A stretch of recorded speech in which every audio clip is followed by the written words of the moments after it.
Welcome to the show, Callum. Give us the 60-second backstory on the Veblen Director Program. How'd you get the idea and what was your career before taking the entrepreneurial leap? So I think I've kind of been an entrepreneur for most of my life. I grew up in the UK and had a relatively uh, poor background, and so I was always hustling, trying to make a little bit of extra side income. I kind of started working for the local pubs, cleaning at the weekends, and then I think I had a car washing little venture for a while, which was really cold in winter. I didn't like that at all. And yeah, it sort of kind of evolved from that. Just really trying to figure out different ways to uh, build income streams. And so my first grown up business was a recruitment company at the height of the dot-com boom. So I was in the tech industry. Um, and at the height of the dot-com boom, all the European telcos were really struggling to catch up with the American telcos in terms of getting the internet infrastructure in place. And I knew all of the key people, and so I set up a recruitment company to put me and my friends into various telcos around Europe, which was very successful. We were young and overpaid and having a lot of fun. But then, of course, the dot-com bubble burst, and yeah, that was my first real experience of some of the challenges that come with entrepreneurship. But yeah, once you've started with entrepreneurship, it's very difficult to go back to being an employee. So I've sort of stuck with it ever since. Now my kind of day job is I put together groups of small businesses. So I find other people's successful businesses and I put them together under public list co holding companies. And then I have a few other sort of side businesses that all support that. So I help people get their first board seats. So I have a company called Veblen Director Program, which helps people get their first board seats. I have another program which helps people to become kind of rainmakers and learn how to raise investment capital. Yeah, kind of keeps me busy, keeps me out of trouble mostly. So Veblen Direct Program started about 18 months ago, and that was really a reaction to a lot of the boards that I was sitting on or I ended up advising. I realized that they were oftentimes quite dysfunctional, and oftentimes people were on those boards for the wrong reasons. They were very kind of self-absorbed, not really thinking about the wider stakeholders. And there was a lot of very talented people that were being overlooked because they didn't look the right way, or they were the wrong gender, or they hadn't gone to the right schools. And that was really frustrating for me. I like to get the right people into the right roles. And so I just, the whole board kind of infrastructure over the last 100 years has been very exclusive. And companies were actually really struggling. The boards weren't up to the task needed in this fast growing environment that we live in, or this fast changing environment. And so, yeah, I put together a program to help people learn what they need to learn at a very practical level. So there's courses out there that are kind of like direct Institute of Directors, how you get a director's certificate and those kind of things. But basically what they teach is good corporate governance for the biggest companies in the world, basically. So they'll look at a Fortune 500 company, they'll look at what is good corporate governance, and they'll teach board members or aspiring board members how to do that. The problem is, if you try and apply good corporate governance, big company good corporate governance to a small company, you'll kill it. It's just irrelevant to a small company. Small companies need to be very nimble. They need board directors that are not based on theory, but are actually out there helping you, introducing you to investors, connecting you, making partnerships, making stuff happen. And that's what small companies need from their boards. And ironically, those big companies, which you wouldn't get into anyway, you're not going to get a board seat at an S&P 500 company unless you've got 10, 20 years of board experience. And the last thing they need is somebody with a certificate for good corporate governance, because those big boards have all of the legal advisors and everything else that they need. So they, like anyone else, they actually hire board members based on the value that they can bring, and it's not about having a nice piece of paper saying that you deserve a certificate. So yeah, the program was really designed around helping people get onto that first, get their first board seat, and get onto that board ladder, so they can then progress from there. Absolutely. We are going to stick on building boards for entrepreneurs. What are the top three benefits of having a board for startups? And how can it change the trajectory of a company? Yeah, good question. So there's 330 million companies in the world, and That's less right. than 1% of them have an active board. And yet every single successful company you can think of has an active board. 1%. Yeah, That's less than so 1%. low. That's so Yeah, low. it's crazy. But if you think about it, like if you think about the companies, the entrepreneurs, how many of them actually have boards? Most of them don't. And the reason is that for most most small business owners, most entrepreneurs think that a board is something that you do when you're much bigger. They think it's expensive, it's hard to put together. And actually, what we do is we say, look, you should be starting almost as soon as you have an idea. So if I have an idea for a new business, the first thing I do is I put the advisory board together before I even get my first client or hire my first staff, because they can save me so much time. It doesn't need to cost anything. So when I set up an advisory board for a company, normally what I say is, look, I can't afford to pay you. It's a brand new business or it's a young business. Um, I just want to connect with you once a month for about an hour, just get your advice on a couple of questions. And look, if it works out and the business is growing, then I'd love to bring you on in a more formal structure. But if it doesn't work out, no harm, no foul. And Exactly. actually, what you find is there's a lot of people that would love to work in that environment to get some experience. I find a lot of executives in big companies, they Mhm. love the idea of sitting on an advisory board, because it gives them a chance to live vicariously through your entrepreneurial journey, which oftentimes they want to do, but for whatever reason haven't yet pulled the trigger. So Mhm. it's a nice tool. And look, the reality is that when you're a small business, you need all the help you can get. So if you can get somebody that basically becomes an advocate for you, somebody that could potentially introduce you to new clients, introduce you to investors, um, and just hold you accountable, it's actually really, really valuable. So I'm a big believer. Not only am I a big believer that every entrepreneur should put together a board of advisors, I'm also a huge believer that every entrepreneur should sit on the board of another company. And Mm.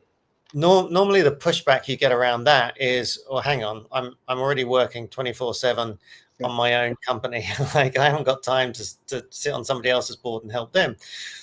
But actually, I'd say you have to. You really need to, because what happens is, and I speak from a lot of experience, is Mhm. when you are an entrepreneur and you're working 24/7, you're head down, you're in the weeds. You're often not able to think strategically, because you've got payroll due, you've got a supplier that needs to be paid, you've got clients that haven't paid. Like, you're dealing with all these fires all of the time.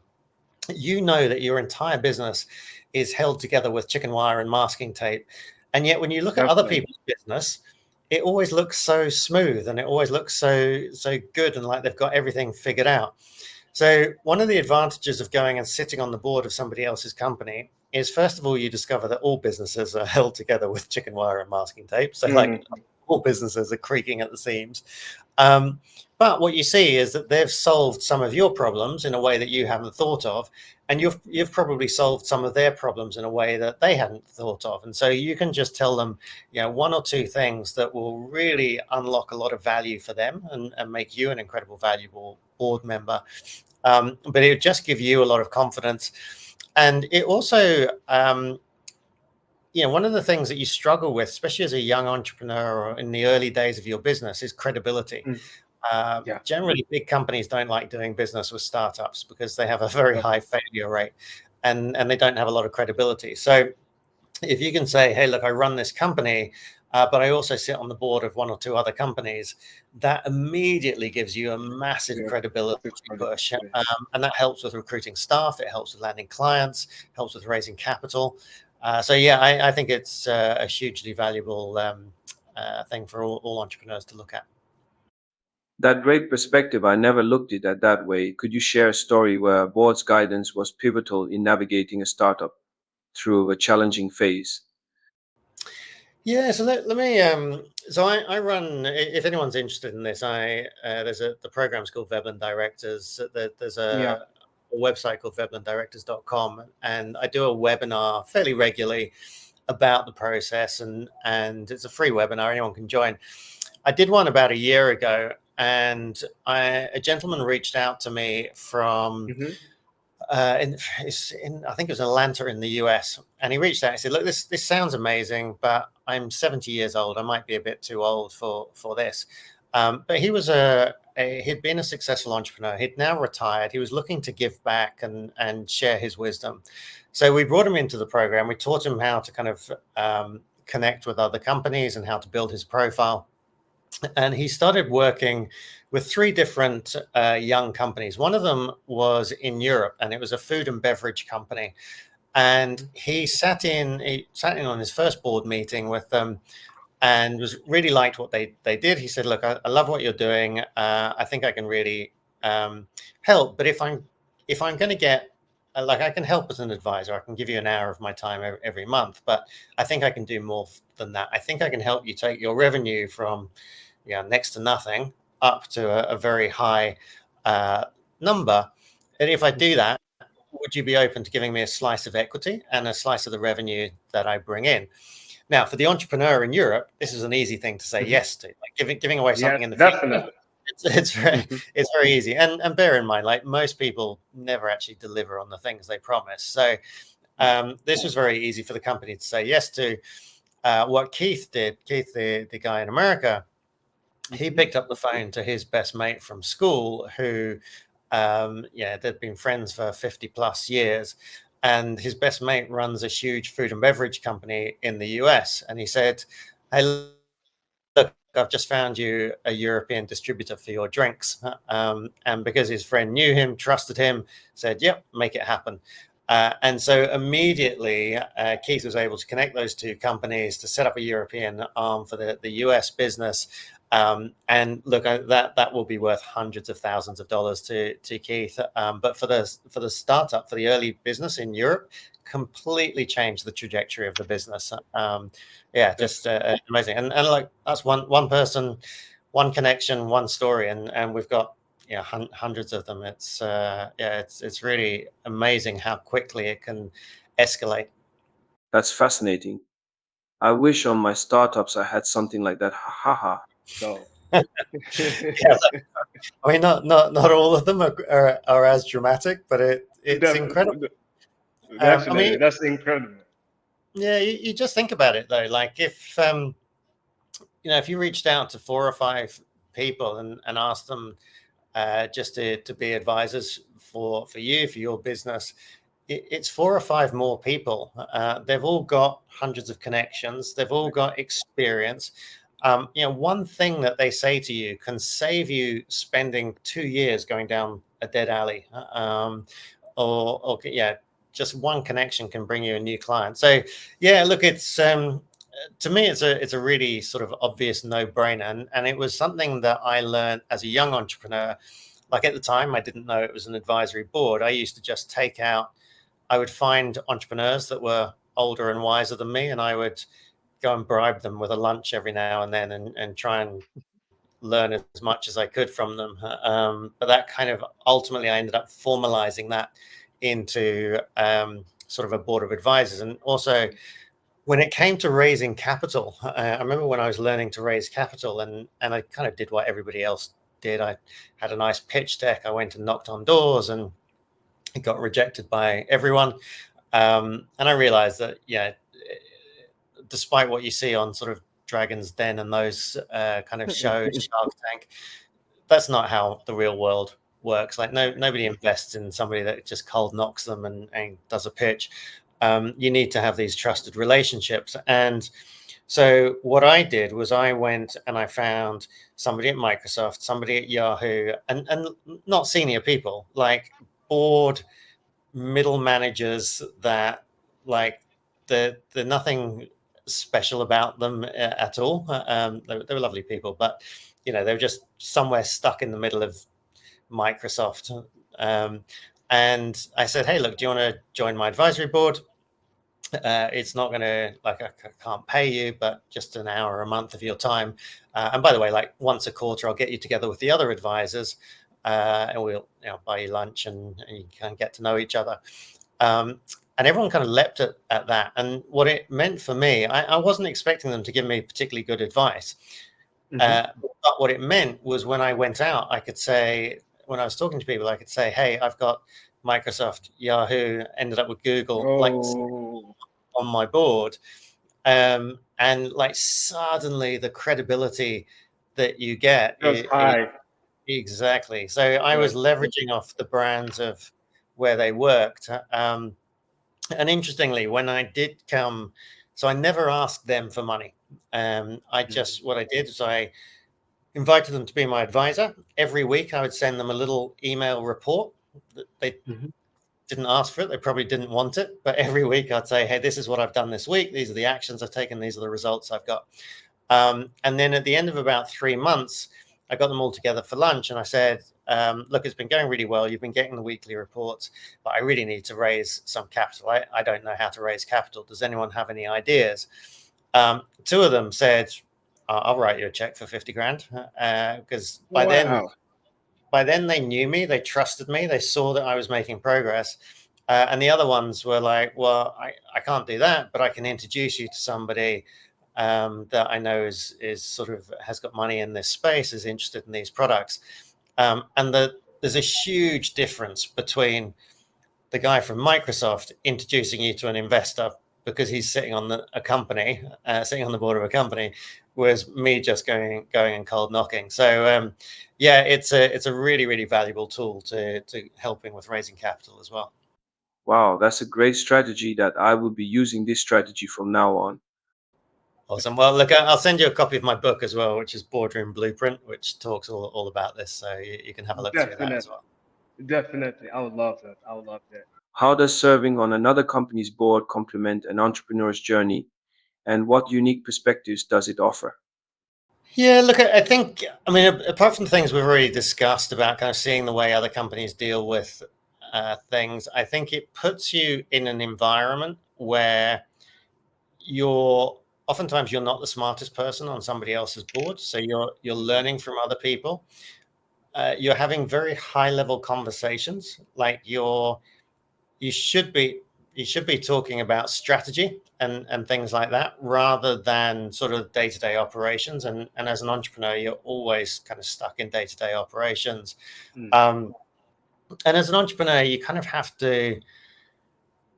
have to kind of be there for everyone. Like your employees come to you with problems, like your family comes, like you're just constantly trying to fix stuff for everyone else, and having to roll up your sleeves and get in there and do it. And when you sit on the board, it's much more about strategic, and you don't actually, like, you can see the problems in the company, you can see how they can be fixed. As a board, you talk about the best strategies, but you don't have to implement it. That's what the Mm. executives do. So it's I find like the connections that I've made on boards have been some of the most powerful connections that I've got, and people that become friends with and done deals with many years after we've sort of left those boards. And it's a very good network to be connected to, and Definitely. it can be Definitely. and it can be incredibly lucrative as well. Great. Let's dive into small business mergers and acquisitions. What are the key factors to consider when looking at acquiring a competitor or a supplier? So I mean, it's such a broad topic. Um, Yeah. it's not for the faint-hearted, but there's a lot to be said for it. If you think about most typical um, growth paths for company comes from organic growth, like you're just growing sales, and so it tends to be a pretty incremental year on year. if you acquire a company, you can double the size of your company in the space of an afternoon, basically. Like that signing that one contract means you're now responsible for twice the number of clients, twice the number of staff, and twice the amount of challenges and fires.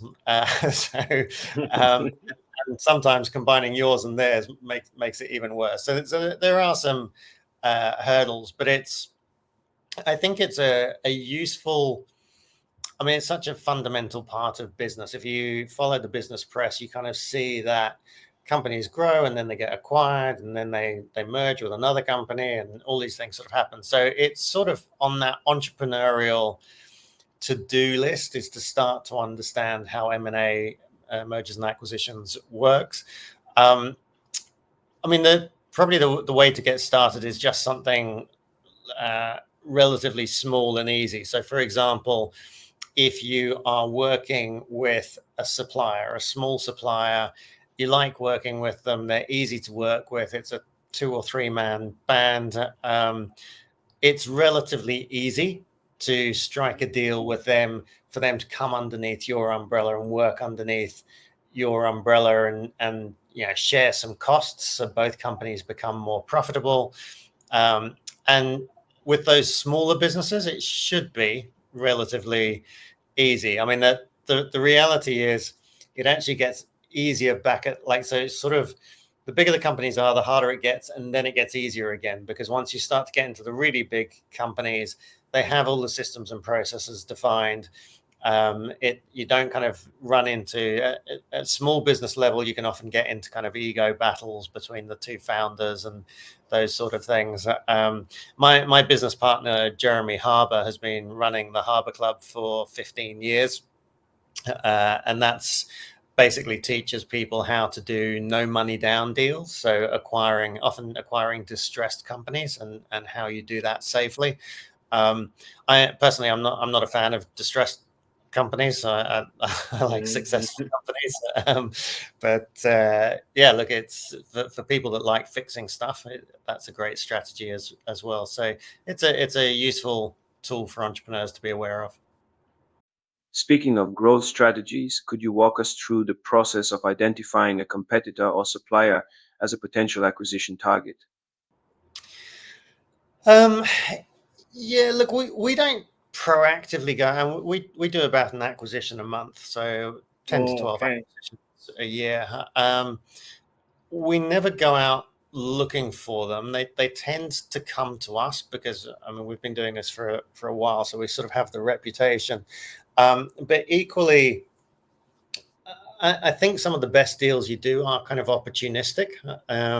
Sometimes if you go out looking for a deal and the company that you're looking to buy knows that you want the deal more than they want the deal, then that's a rubbish negotiating position to be in. Definitely. Um, so once kind of word spreads that you're potentially acquisitive, then what happens is companies tend to come to you, and then you can kind of pick and choose and um, go for the ones that you sort of get a good feel for. I think, yeah, this is kind of a controversial opinion. Hmm. People tend to get very hung up on, oh, I've got to do lots and lots of due diligence. I've got to bring lawyers and accountants in and pour through the books and make sure there's no skeletons in the cupboard.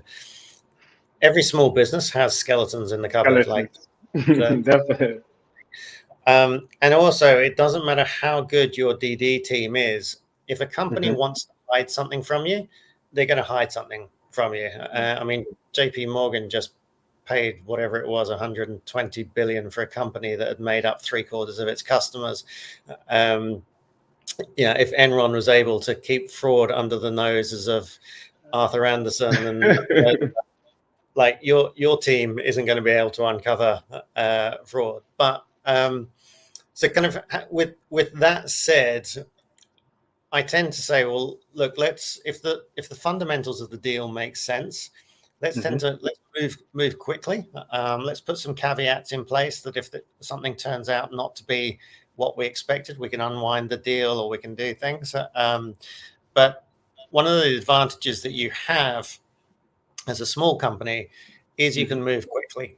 And not only will private equity not play in the space of small businesses, because it's like that, private equity will typically spend $200,000 on due diligence, and it costs the same whether that's a 1 million revenue company or a 100 million revenue company.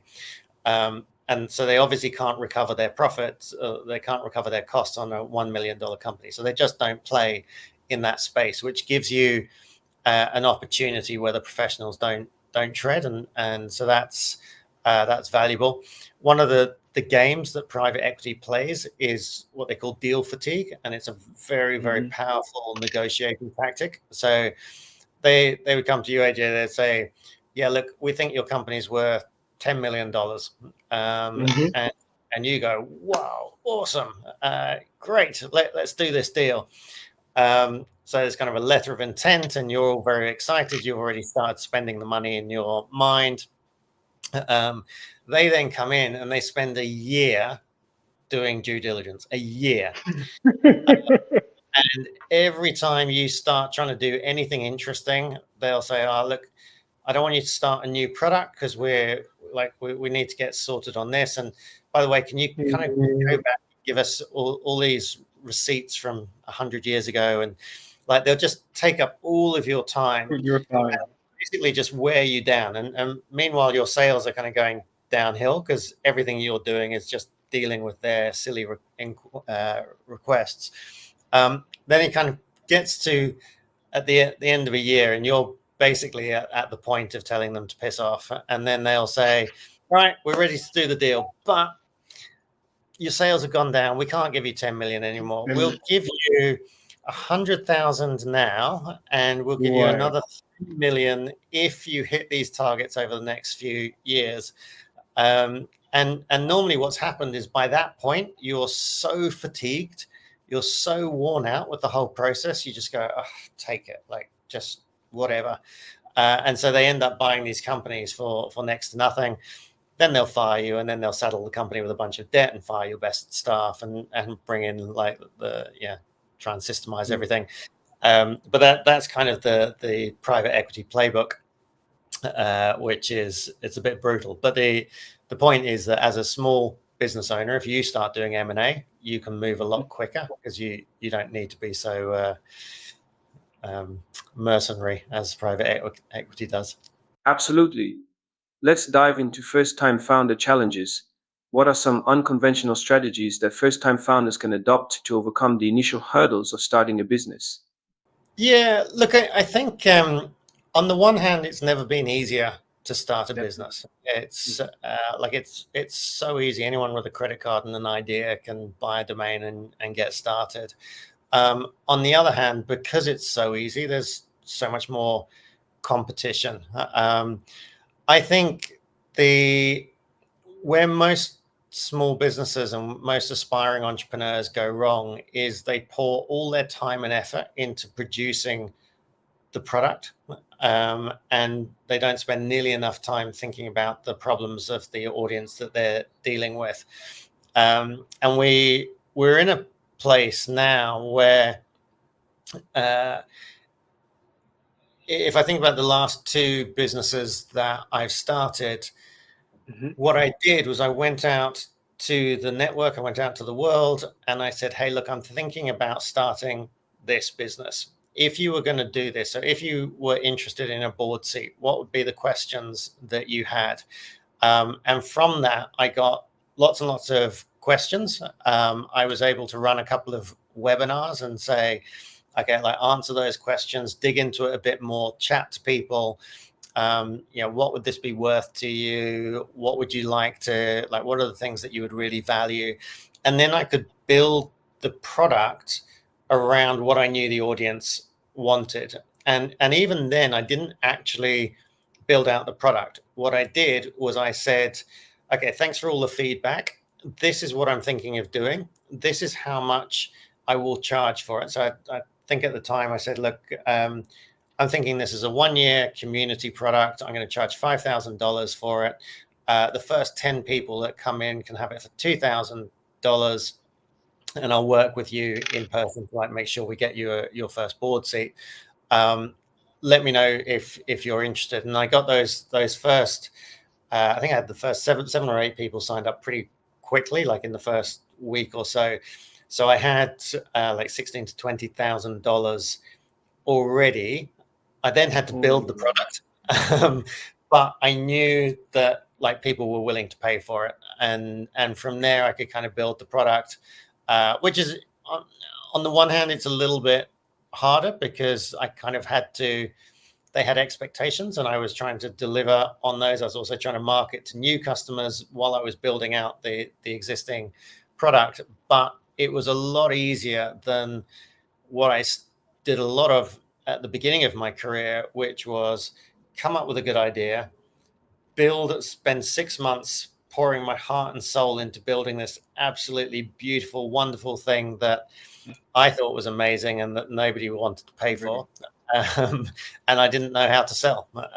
And so, yeah, I'd kind of lurched from one failed product to another until I got to this point. And I think that's the beauty of the world we live in today, especially like if you think globally from day one. So many people out there, there's so many routes to connect to them. So many people have an interest. There's so many niches that you can really drill into and make money. So I think it's a great time to be an entrepreneur. How can first-time founders balance the need for rapid innovation with the challenges of establishing a stable business foundation? You can't. Good answer. There's nothing stable about rapid growth. It's just, it's like being in a pinball machine that's inside a washing machine. Like you're just lurching from, you win a client and you're ecstatic, and now you have to serve the client, so you're desperately trying to hire staff to manage it, and that takes you, because you're doing that, you're not focused on marketing, and so your leads dry up, and then you need to it's a crazy journey, and it's not right for everyone, but it's incredibly rewarding. I think the highs are higher, but the lows are lower of being an entrepreneur. And you have to be ready to do that. And I think really the only tip or secret I can add to that is you don't need to figure it all out yourself. Like having an advisory board, having mentors that you can go to, and people tend to overanalyze mentors. I think everyone kind of wants this Mr. Miyagi who will teach you everything. Mr. Perfect. Yeah. Exactly. And it does, like, if those people exist, I've never met them, and B, they would be too busy to help me out. So what I think instead of I have lots and lots of mentors. Most of them don't know they're my mentors. It's just people that they're really good at one thing that I want to get better at. So I watch what they're doing. I try and learn from them, and I follow what they're doing. So I think you can, and look, some mentors have been dead for centuries, but I can still learn from them. So there's so much information out there. There's so many resources that you can call on. So I guess my only thing is don't try and do everything yourself. Lean on other people for sure. In what ways can entrepreneurs stay ahead of the curve when it comes to adopting and implementing new technologies in their business models? I think actually, look, I mean, that's a very pertinent question with everything that's going on with AI at the moment.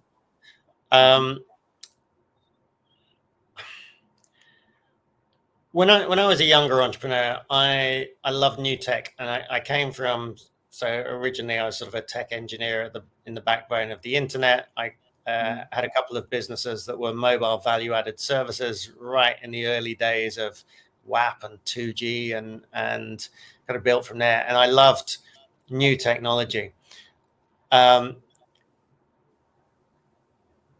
It's not a great place to actually make money. The bleeding edge of technology is a very difficult place to make money. And I think you can kind of, because it's always changing, you can end up losing a lot of time constantly chasing the next new thing and how can I improve this and how can I improve that. You look at some of the best businesses, or a lot of very good, profitable, cash generating businesses, their entire CRM might be run on a spreadsheet. That they still use Gmail for doing all of their mail campaigns. Like there's so many good free tools out there that I think you can. And it's an interesting question right now, and it's definitely an area where I think small businesses have an opportunity to overtake big businesses by utilizing AI more effectively. But you just need to be a little bit careful. You lose sight of why you're doing it, and remember that a business only exists to solve a problem for a client. Technology only exists to help you solve that problem quicker, more effectively, more efficiently.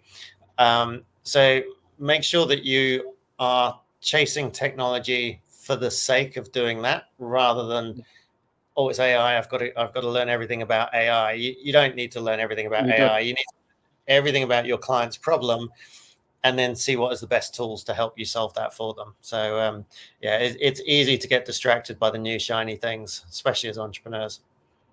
Great insights. How can entrepreneurs cultivate a culture of innovation within their teams to ensure continuous growth and adaptability? Yeah, look, it comes down to the culture that you set from the top. And basically, we build the culture as entrepreneurs by who we hire and how we interact with them. And if you are naturally someone that's curious, and you're constantly talking to your team about, hey, look, I've seen this company doing this. This is really cool. How could we integrate that into our business? Or you ask your team, what are you hearing from our clients? What are the biggest challenges that they're facing? How could we do something different? How can we light up their day today and really solve a great problem for them? If you're constantly asking those questions because you have a genuine curiosity, then your team will take their lead from you. And as long as they feel like they can come to you with ideas, and you reward those ideas, like, not every idea is going to work, of course. But I think it's on you to create an environment where your team feels comfortable coming up with ideas. I want to stay a bit on emerging trends and future predictions. How do you foresee the role of artificial intelligence and machine learning in the evolution of small businesses and startups right now? Look, I think you've got to make sure you're not being distracted by the technology for the sake of technology. I'll give you a great example. I set up my first business in Asia, was a mobile value-added services company. So I was trying to do things like text alerts on your phone. This is back in like 2001, and SMS marketing and those sort of things. And I remember talking to a very successful woman who had a direct marketing team of about 500 staff, incredible business. And I remember I managed to get a meeting with her, and I was pitching her on mobile tech as being the future, and she could offer it to her clients and be a reseller for her and all this kind of stuff. And I remember I was kind of laying it on a bit thick about, if you miss this wave, you'll be lost, and kind of all of that sort of young entrepreneur stuff. And I remember she said to me, have you seen our website? And I hadn't even looked at their website. And I was like, oh yeah, it's good. And she's like, no, it's not. We haven't got a website. And this was 2001, but by 2001, almost every company had or maybe 2002, almost every company had. In those days, it was kind of like a brochure website, but it was, pretty much everyone had a website. And I was like, how can you not have a website? Like, everyone has a website.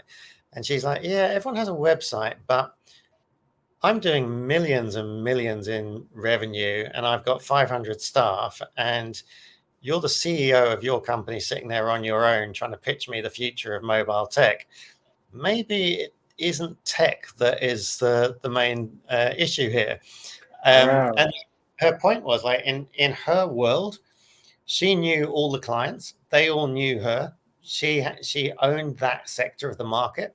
Anybody wanted to get into giving away demos in supermarkets or anything like that, they had to go to her. Her name was Lynn. And she'd cornered that market, and she didn't need websites. She didn't need mobile tech. She just needed to deliver. And the point was, she understood the problem that her clients had, and she knew how to deliver it. And she didn't need any new tech in order to do that. And it wasn't that she was a Luddite or like didn't understand this stuff. She understood it. She just knew she didn't need it. It wasn't a priority for her business. So I think that's the thing that you need to be careful of as a startup or a young business, is not being enamored by the tech. Always start with the problem that you're solving for the client, and is it a big enough problem that they will pay you cash? Figure that bit out, and then use AI or use whatever else to help you scale it. But if you try and figure out the scaling up bit before you've figured out the problem solving bit, you're just going to waste time and effort. What book or books are you giving most as a gift and why? I give away a lot of my own books. my last book was called Boardroom Blueprint. So that's about how you get your first board seat. The book that's most useful, especially for early stage businesses, is a book I wrote about 10 years ago, which is called Progressive Partnerships. And that's really about how you scale using partnerships to grow. And if you go to callumlaing.com, stick your email address in, you can get a free copy of that. I give away a lot of those books. The books that other people's books that I give away a lot of, anything by Daniel Priestley. He's a very close friend of mine, and so his books, Key Person of Influence, oversubscribed. All of his books are awesome. And then for anyone that's interested in corporate culture or business culture, there's a book called Legacy by James Kerr, which is all about how the All Blacks have maintained one of the highest win rates of any sporting team over the last 100 years. And that's a really, really good book around corporate culture. So I've given that to a lot of people as well. What are one or three books you read that influence your life?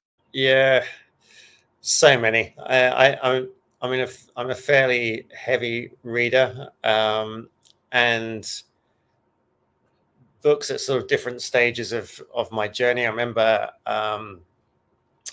Richard Branson's original book, Losing My Virginity, was a huge influence on me in terms of kind of thinking of what's possible.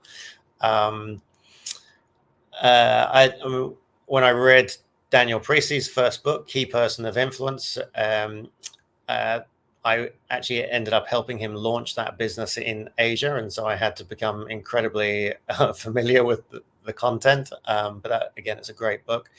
So I tend to read different books at different times. When I was really learning about mergers and acquisitions, some of the most exciting M&A happened in the 80s, and there's a book called Billionaire, which is about Sir James Goldsmith. I think it's out of print now. It's like this big weighty tome that goes right into the depths and details of how he structured these incredible deals, which anybody else would find incredibly tedious, but I loved it. So yeah, it just kind of and I go back to a lot of these books when I come up, if I get stuck in a particular problem, and I think, okay, I remember reading about that 10 years ago. Let me go back and find that book again. And so yeah.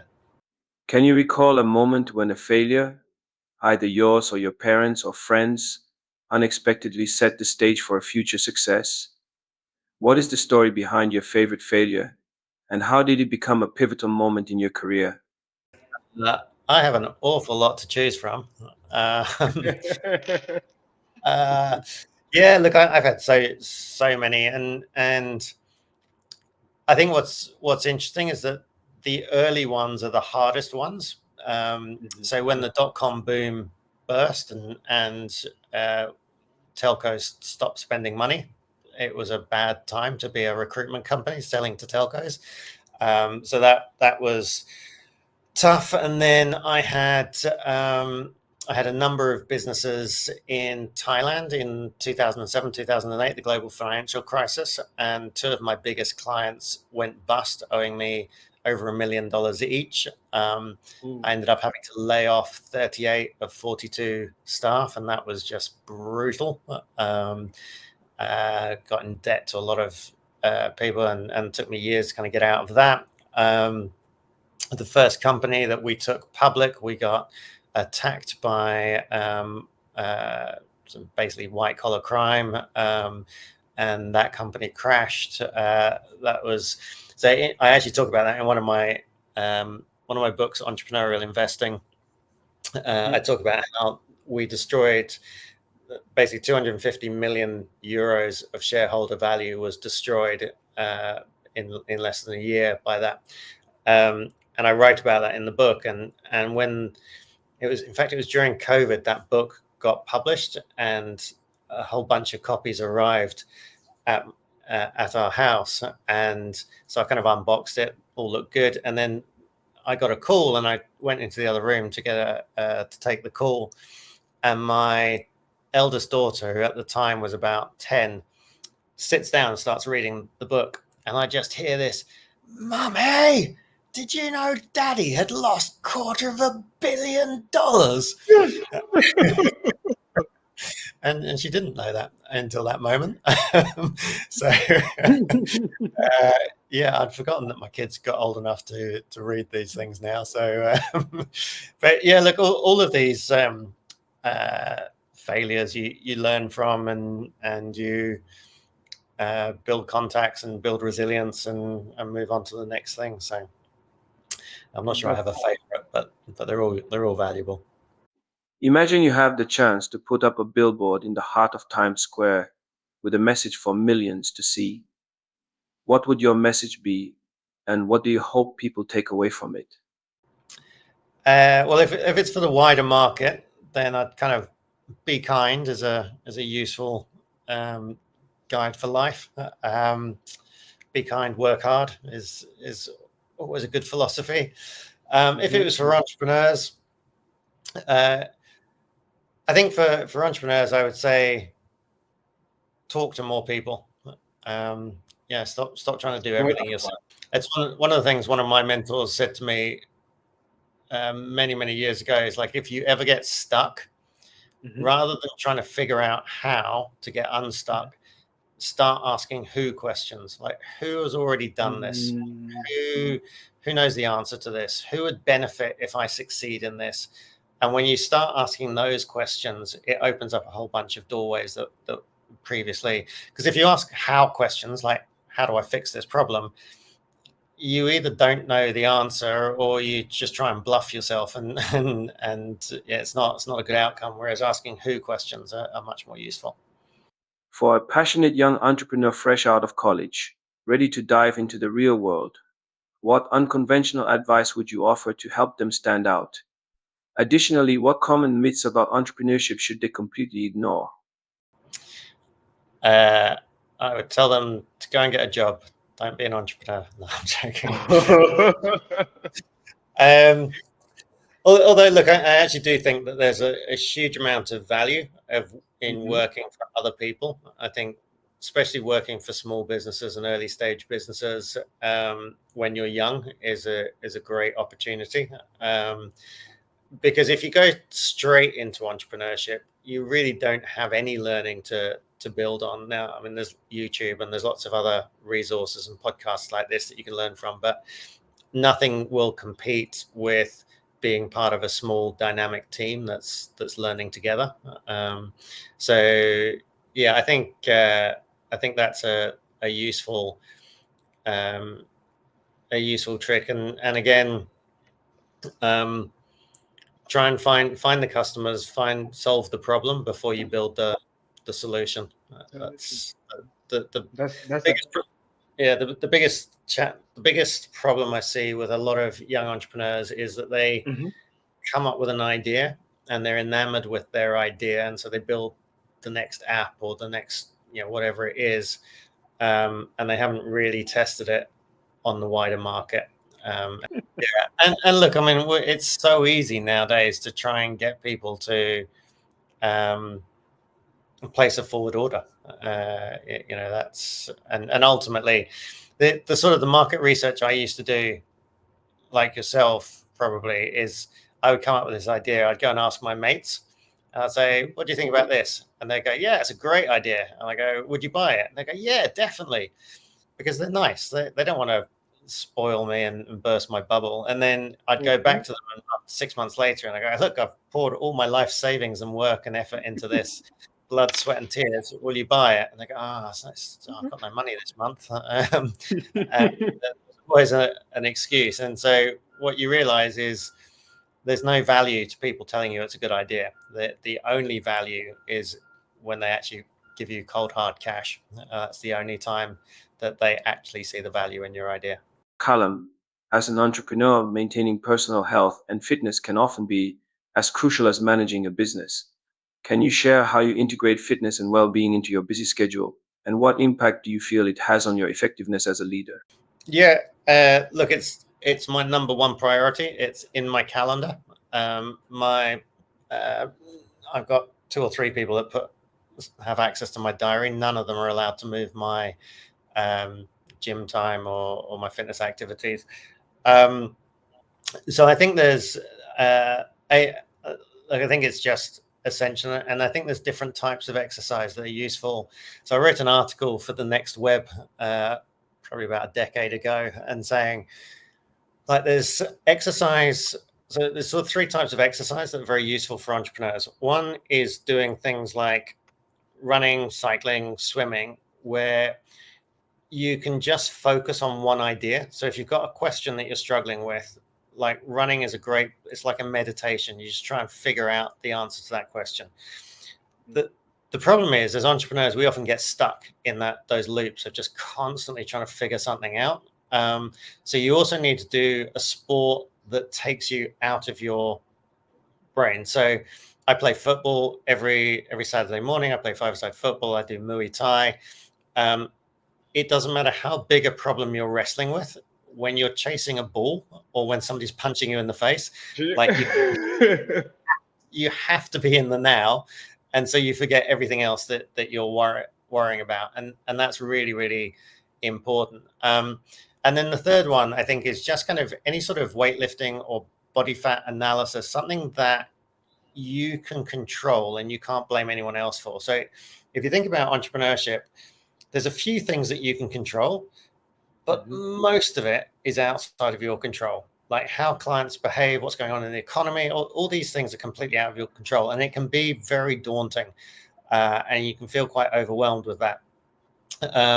What I like about going to the gym and lifting weights is I get better because I show up and I lift those weights. And if I don't, there's no one else I can blame but myself. If I if I start fasting for a few days because I want to cut down my body weight, um, yeah, that's on me, and I get the results of that, and I can't blame anyone else if I kind of fail to do that. And I think it's quite useful for entrepreneurs to just get back that control. Your body is something that you have control over. So yeah, those are kind of the three things that I think are quite important for entrepreneurs to think about. Absolutely, I called running my therapy session. I do Muay Thai and weight lifting too. Thank you, Callum, for sharing your insights and experiences. It's been a pleasure having you on the show. It's my pleasure. I hope people get some value from it, and yeah, feel free to reach out to me on LinkedIn if. Thank you for tuning in to this episode of Entrepreneurship Unboxed. We hope you found Callum Laing's insights as inspiring and actionable as we did. If you enjoyed this episode, be sure to subscribe, rate, and leave a review.